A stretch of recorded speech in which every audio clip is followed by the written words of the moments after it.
And as we were going down to the first floor, he asked if he could take a smoke break.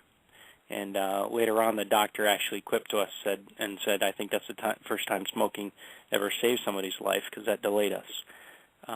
Bobby and I went in between the B and the C rings, heading out towards the Naval Command Center. And as Bobby started to light up a cigarette, I flipped open my cell phone browser, and I started reading about New York to Bobby, so, kind of explaining what was going on. And then I looked up to him and I said, geez, Bobby, what's next, the Pentagon? 3, 2, 1, boom, the blast went off.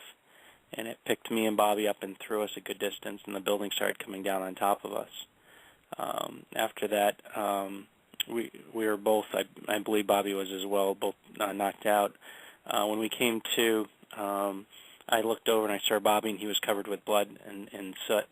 And I looked down and I knew I was in trouble as well. So I saw a pillar nearby, and I figured that would hold up. I didn't know what had happened. I didn't know if a bomb had gone off or whatever happened. We didn't know. But when I went to the pillar, I looked to my right, which was where the exit was, and a fireball was coming at us.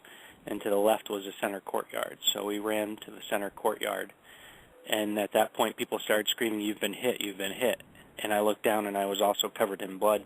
I didn't know what that meant, but I was starting to get in a lot of pain from the glass and the cement that came down on top of us. So a colleague came and saw Bobby and I, and we both got helped outside.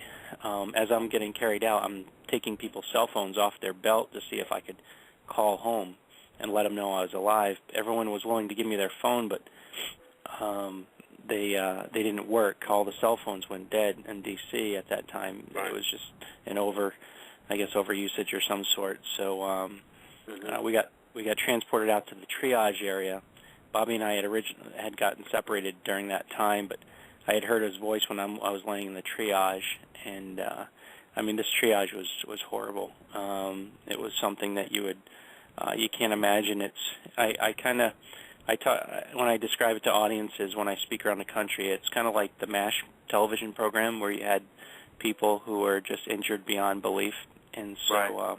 It was a war zone. And I had never been a part of that. I wasn't in the military, so I had no idea what that was about. But the smells, and the what I saw and the things like that, you never forget it. You live with it. And so. So I wanted to ask you. So, excuse me 1 second. So, sure. You did not hear? Did you hear a plane come in, or you just heard the explosion? Did you hear? I heard it sounded like it was so fast. I mean, everything happened so fast, but it sounded like almost like a freight train, and then boom, and then there was just a huge boom, and then all hell broke loose. The ground was shaking all around us. I mean, I didn't know what the hell was going on. It was incredible. I mean, the force of the blast, literally picked us up, but we couldn't see it. Is that sonic blast? You can't see it, but the boom is coming through you. So now the Pentagon is made of rings, and so what happened? You think the plane hit it and just like disintegrated from going so hard and fast? Well, the plane was going well over 350 miles an hour when it hit the outside, from what I've learned afterwards. But the plane had hit the most fortified side. The area that was just reconstructed the walls were over 6 feet thick with Kevlar in them, and were designed after the Oklahoma City bombing to withstand a blast better than what a Ryder truck could build, from what I've been told. So, when the plane hits cement like that, and with that much protection on the inside, that force, it nearly disintegrated. And so, we all saw parts of the plane, but afterwards. But it was, So you saw parts of the plane. Oh yeah. Mm-hmm. Oh yeah. Okay. You see, now this is the reason why I'm bringing this up, is because there's these truthers out there, these 9/11 truthers.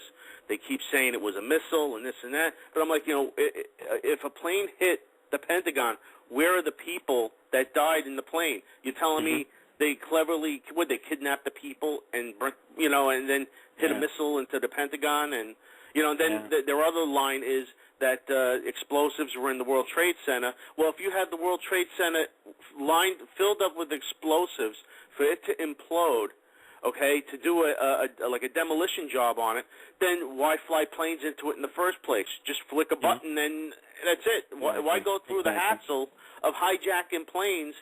You know, if you have it wired to blow and it's going to implode anyway.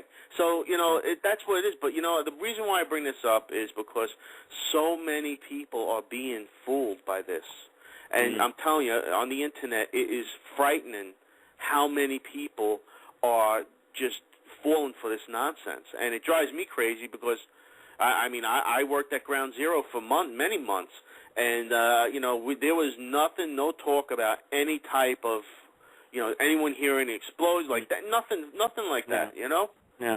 Well, here's the thing. If those folks, and ironically, it's funny their name is called truthers when they're presenting false information, but if they could spend that energy that they just did on the positive instead of a negative, if they could use that energy of spreading that negative ideas and thoughts and turn it into a positive and say, well, instead of spending my time with that, why don't I go ahead and volunteer at a soup kitchen?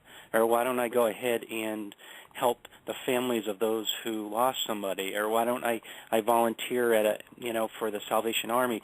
If they took that energy that they're using to spread negativity and turn it into a positive, they could honor those lives that were lost instead of doing what they're doing. They don't realize that the families and the survivors of those that were injured from it, they don't realize the impact. They're when people spread those rumors and the misinformation out there, they're putting this out there without any regard to these people's feelings and to what they're going through. I have been investigating them for many years, and I don't want to waste much time on it, but I just want to say that these people are professional misinformation experts, propaganda experts. They're doing this to create paranoia and fear, among the people against the U.S. government, and they are working for our enemies. It's just, and then, what it is, they have other people that are dupes that fall for it, and they are out there spreading it for them. And so, but that's really what they are. They are propagandists for our enemies. So, and spreading lies on purpose. But, so now, okay. I want to do one more question about them, and then we're going to get off that topic because I don't want to waste time on them. Has anyone from the Truth Organization contacted you because you are a witness of this attack on the Pentagon? No, never. Nope. No, why? They don't want the truth. That's it. The thing is that's what's against them. If the truth was going to set them free, then I'm the last person they want to talk to, or anyone else that was right there that was involved by it. And again, if any of them can hear this, I would encourage them to go ahead and change it. Change that. Just because we have the abilities and the rights for free speech in our country, and the Internet provides a forum for people to do that, it doesn't mean that they should do this without any responsibility. It doesn't mean that they should be doing this with total disregard for the hearts and minds of the people that are still living through this hell every day. I mean, this 9/11 is still going on. I mean, the thing is, we just had a UPS plane that was coming from Yemen a couple of weeks ago, I believe was in the news, that had a bomb on it. I mean, that's 9/11 again, folks, for people that were involved with it. You hear that, and it brings all those emotions back, and it brings everything back. And we have a choice. We're going to support the people that are going through it, or not. And so I think it's important that everyone goes ahead and realizes the impact of what they say and do, and try and turn the negatives into a positive. And even last week we had the FBI arrested that 19-year-old Muslim kid that wanted to blow up a car at the Christmas tree lighting in Oregon. So it's just this is the real. It's only just beginning. But now you want again. This changed your life, and it gave you more of. Just explain to everyone. It gave you more of a positive outlook, not negative. Right. Explain. I mean, I definitely went through the motions of grieving, and there was anger part of that, absolutely. But when I realized how much effort that was taking out of me, and what I was wasting in doing that, I realized that it wasn't going to help me get through this or get, to learn to understand how to live with it.